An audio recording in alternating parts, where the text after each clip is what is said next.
question I get asked in a debate one time. This atheist said, Hovind, if God made a perfect world, why did he make poisonous snakes? Good, fair question. There's no question there's a lot of poisonous snakes. And what about mosquitoes? You know, didn't they bite Adam and Eve? Wouldn't that be painful? Wasn't there pain in the Garden of Eden? You know, what about poisonous spiders, etc.? Fair, honest, legitimate questions. Well, if you get this article from JARS, Jungle Aviation and Radio Service, you'll see where they talk about using electricity to treat snake bites. Dr. Roger Gadarian in western Ecuador treated 300 cases of snake bite. The pain is gone in 15 minutes if shock is applied within 30 minutes. What they do is they use a stun gun, makes a little electric spark. If you get bit by a poisonous snake or a poisonous spider, they've discovered over the last 20 years, a lot of research has been done, a spark right on the injury site will neutralize the poison. They say if you get bit by a snake, do it in an X pattern. Once this way, once this way. If it's been more than 30 minutes, tie an electrode to hook a wire to one of these and make a long wire and go around the other side. So the spark has to go through the limb. If it's been more than 30 minutes, you probably should also spark halfway from the injury to the heart because the poison's traveling. A friend of mine said they had a lady come visit their place in Texas, and they had a two-year-old boy with them. The 2-year-old got bit by a brown recluse spider, which can kill a 2-year-old.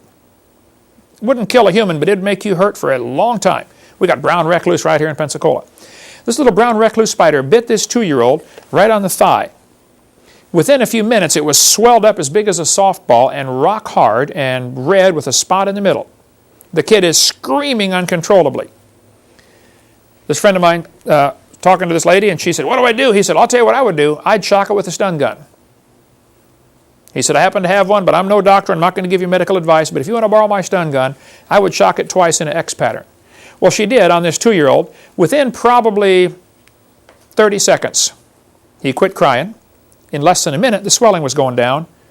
And in 3 minutes, he was back out playing. And in 15 minutes, you couldn't tell anything except the bite, little spot. I was out working in a yard by the drinking fountain, and I was down there going to pull the weeds out under that drinking fountain.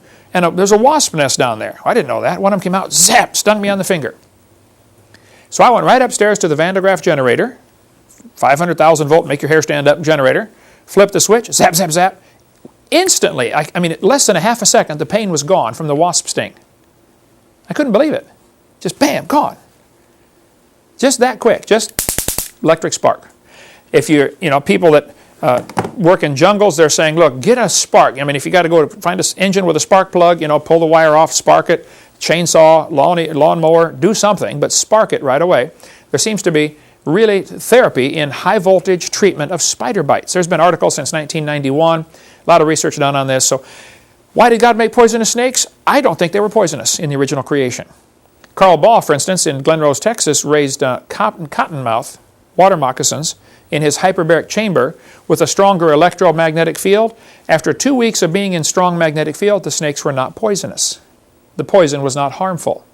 So you can study more on that. Water moccasins raised in hyperbaric conditions will not be poisonous. So maybe the pre-flood world, these snakes had a different function because the protein they inject is actually nutritious. It's good for you.